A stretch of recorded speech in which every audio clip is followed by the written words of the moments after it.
Hey guys, it's me, Jalen, and I'm making a new thing called Spooky Scary Saturdays. Now, let me explain what that is now.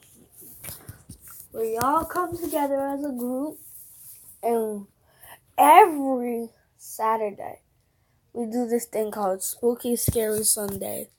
So,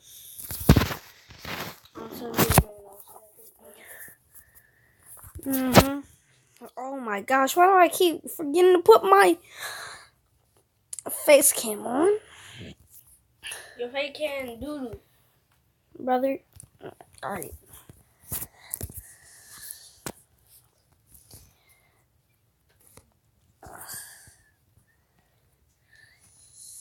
Show them what we having today that made us think about this.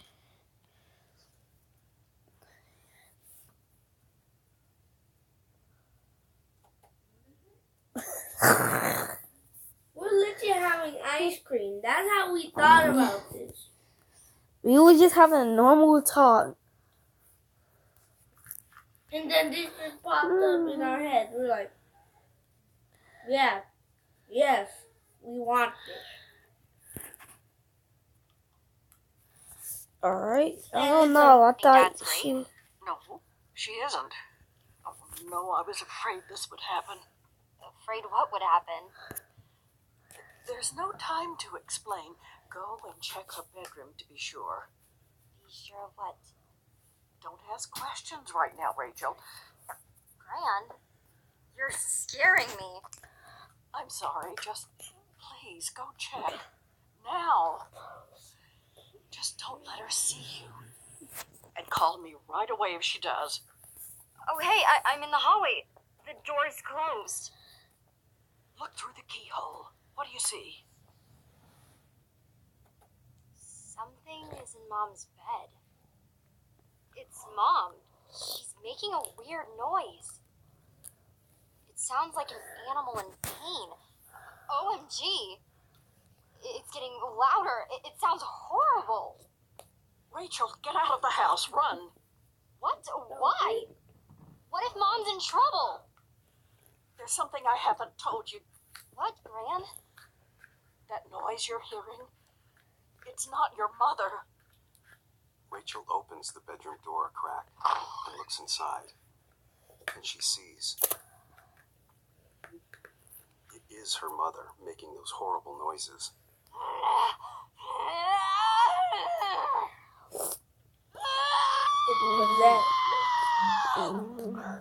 Rachel wants to run to her, but something holds her back. She closes the door. Rachel, where are you? Are you still in the house? Yes, I saw Mom making those noises. I told you, that's not your mother. I did something terrible. Get out of the house now, and I'll explain. Quick, you're in danger. Rachel runs down the stairs. Just then, the bedroom door opens. Rachel can't help but turn around, but she's horrified by what she sees. It's her mother, but there's something very wrong with her. Rachel, come here.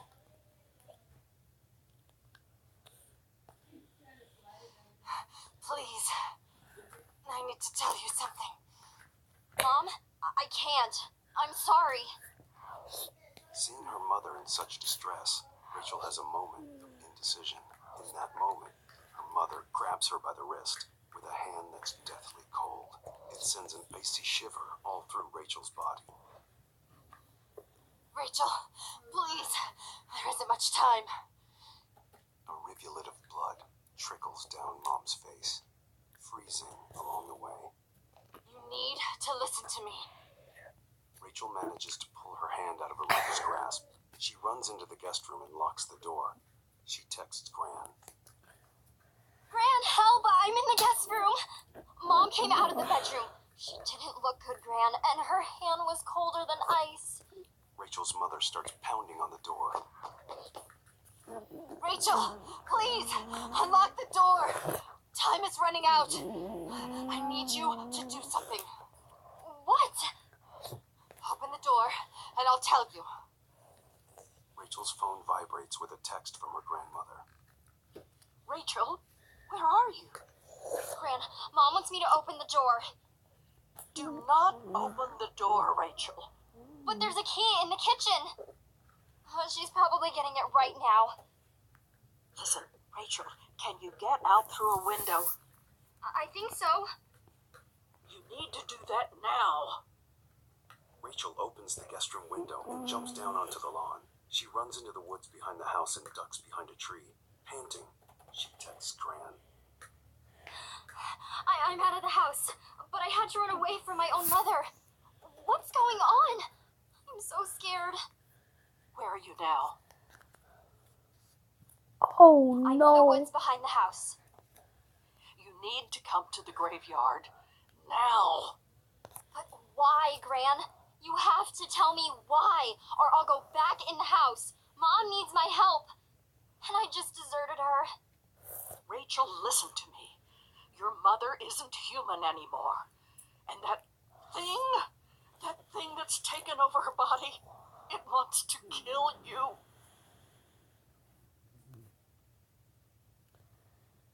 What do you mean something's taken over my mother's body? How is that even possible? Because I did a terrible thing, but I did it for you. Alright.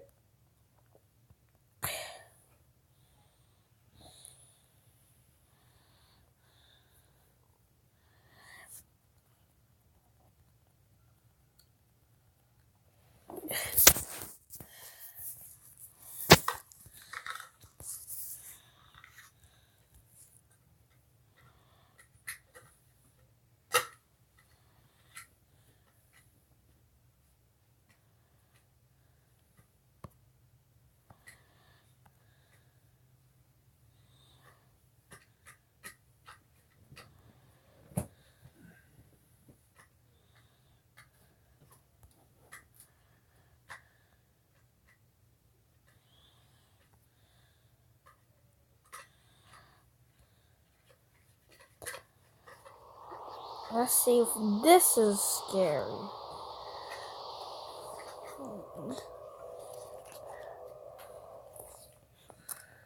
When my dad passed away, not only did he pass along his fishing boat, but he also passed along his love of fishing to me. The boat is a Rodman 1250, which has a decent-sized cabin, allowing me to go overnight deep-sea fishing. I usually fish off the coast of Mississippi and would sail for an hour out to sea. Mississippi, that's where Caucasian lives.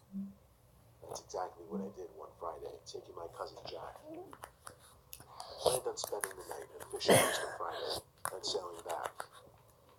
So after sailing out to sea for about an hour, I picked a spot for us to stop and cast our lines. We brought a radio and tons of beers to make the time more pleasant.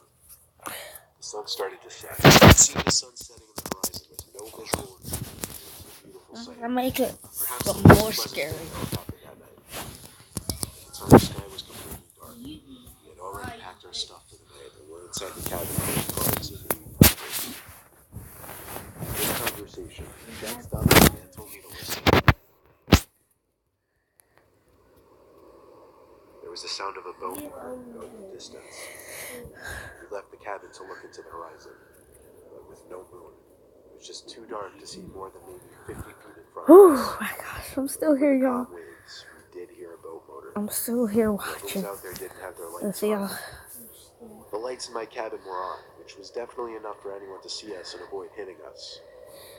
We were expecting the sound of the other boat to sail away. Don't you guys see that joint in the distance? It's really dark. It's moving. It looks like a big boat. There was nothing but the sound of the calm water splashing against the boat. Jack started acting a little paranoid. He thought we were pissed off. He wanted me to use the spotlight to look for what this boat could be. I didn't want to do that because Stick that would my make head. it obnoxious and obvious. It made me happy that he started to drive the boat away from the last direction we heard the engine stop.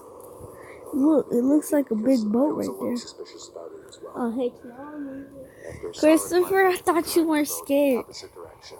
Killed the motor I and know went that. back inside the cabin to resume playing cards. Okay, it got from the boat Felt like part. only seconds after we sat down, heard it again.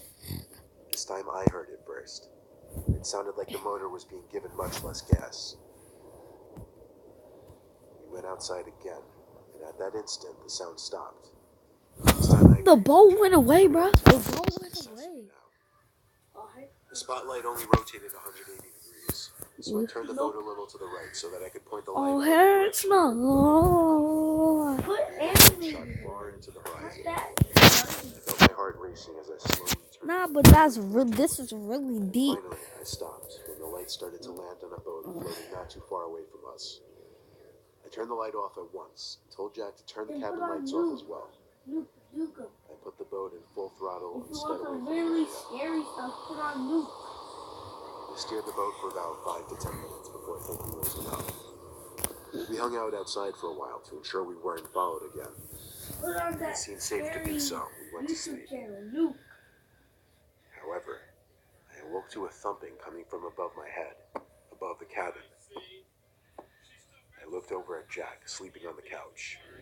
I whispered his name a few times to wake him up, and I pointed up at the ceiling. He looked up, then back at me, with a look on his face telling me he heard the thumps. I opened the door to the deck and ran outside.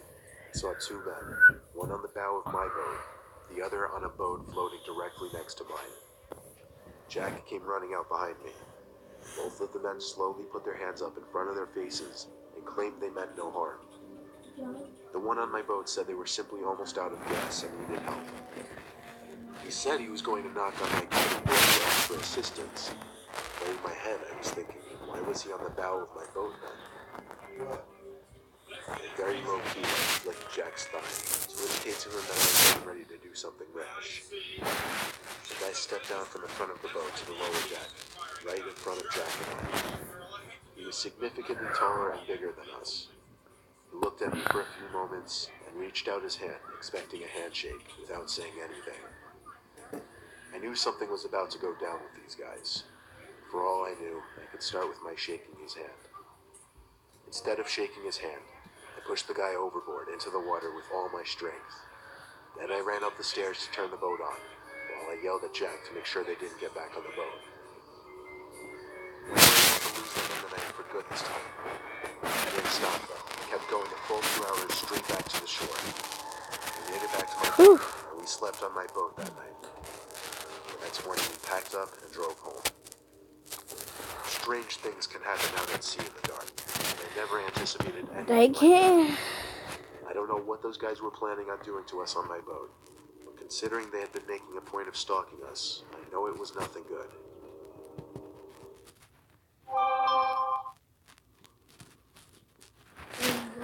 Alright, story 2. The first story. Put Luke on.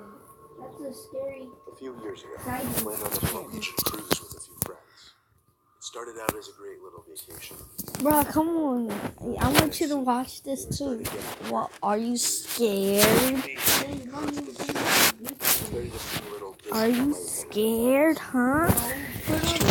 Sushi probably had something to do with that. But anyway, after a few drinks, Fine. I separated myself I'll put on from Luke. You can watch that. No.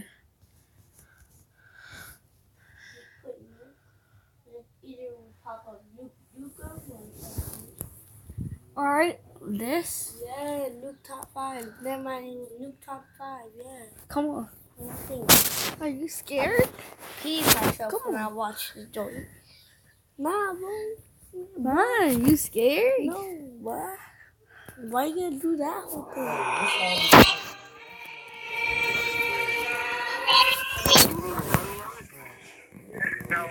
I said, I'll You got a top on that cover right there. Put that cover back. Why you messing with the bed after it's made? Top 5 unsolved mysteries and unexplained. Where's mine? Did I finish? Make that bed back up like it I am. was. You just threw the you don't throw the spoon away. Yeah, you do. No, you don't. You put it in the sink. That partnership. night. Who uses these? To this, caught on camera. Guardian Angel. A shopkeeper in Adana, Turkey was closing up for the night, bringing in his store's produce and other items from the sidewalk outside his store. Little did he know that he was in imminent danger. Luckily, a very mysterious stranger was there to look out for him. Watch this unexplained clip closely.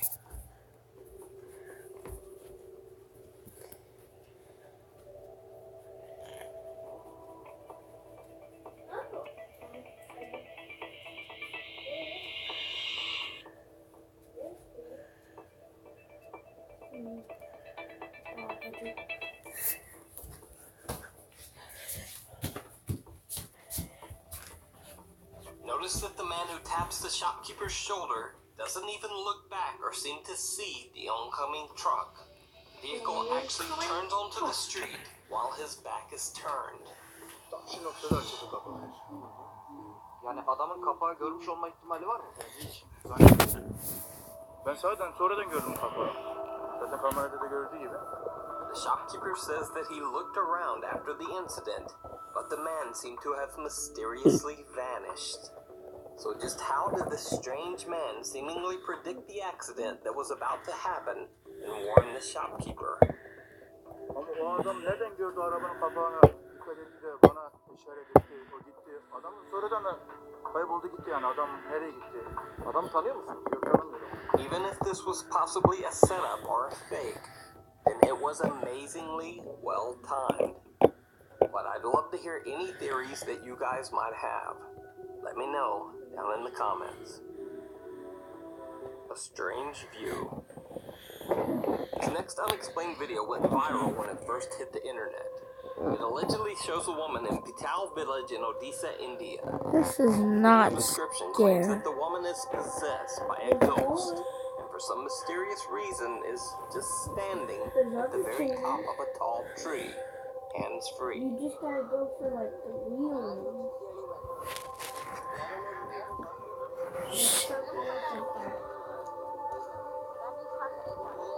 Oh my gosh, you're doing that at the same time. We had a band because there's our guitar player.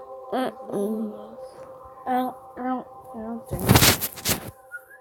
Now, when I first saw this, I was certain that it was actually a mannequin that someone had placed in the treetop. After all, the woman was motionless, and perhaps equally as suspicious, I never see her face. In all honesty, I received this video from a viewer a while ago, and I thought it looked so fake that I never put it in a video. But eventually, I did a little more digging, and what I found was pretty surprising. This video is 100% real, and here's proof.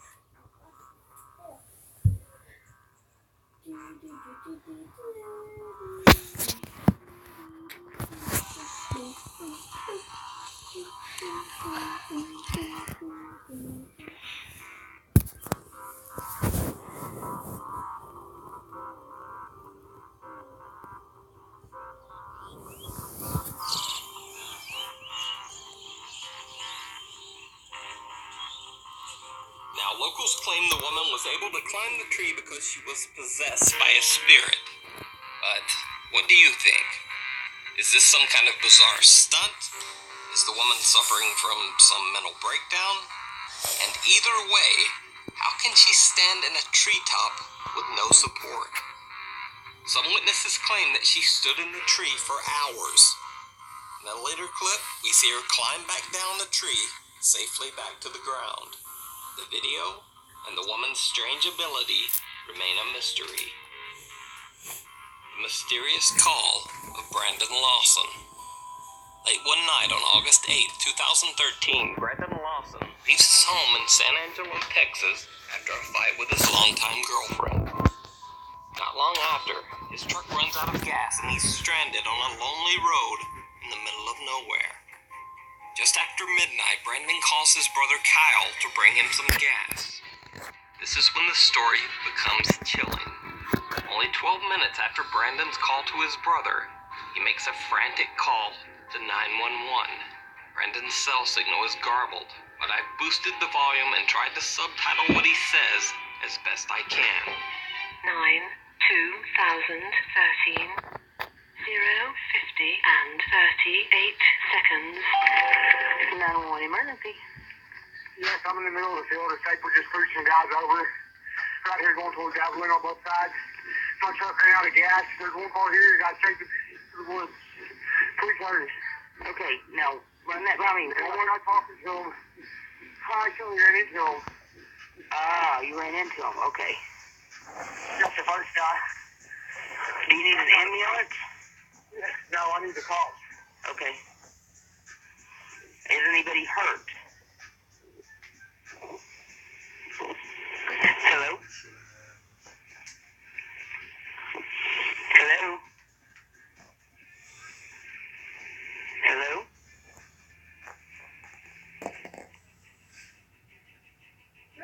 Not long after this, a truck driver sees Brandon's vehicle parked dangerously off the edge of the highway and calls the police to check it out. When Brandon's brother Kyle arrives at the truck to bring gas, a police officer is already on the scene. Now, at this point, it should be mentioned that Brandon Lawson has an old outstanding police warrant, and his brother Kyle knows that Brandon would not want an encounter with the police. So, without the officer's knowledge, Kyle starts frantically calling his brother's phone. But after multiple calls, there's still no answer. Then, finally, Brandon picks up. He sounds fearful and nearly incoherent. Brandon says that he is in a field and he's injured. He tells his brother, "You have to get to me quickly." They search the entire area, but don't find Brandon. Police are soon called in and multiple search parties comb the area with no results. Brandon Lawson was never seen again. His disappearance remains an unsolved mystery. The church with the moving floor. At a church in Peru, parishioners gather for a normal night's service, but it soon becomes anything but normal. There are a few thousand creepy, uninvited guests. Are you on creative? How do you want infinite? Nothing.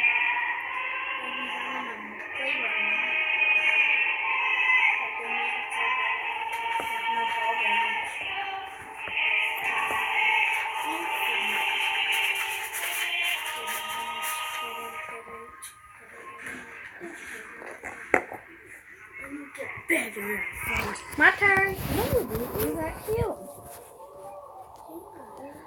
Well, bye guys.